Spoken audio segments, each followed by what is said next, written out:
Ito na siya guys, oh. Ito yung divide ko, ayan oh, ihatak ko.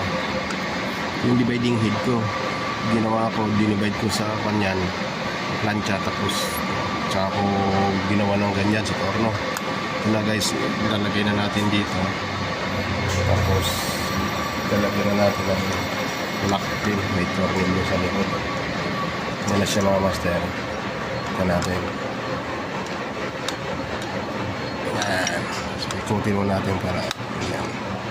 Yan siya. Yan mga master. Isa lang ang talim yan.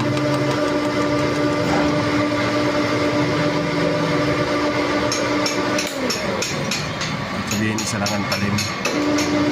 Hindi yung panda rin.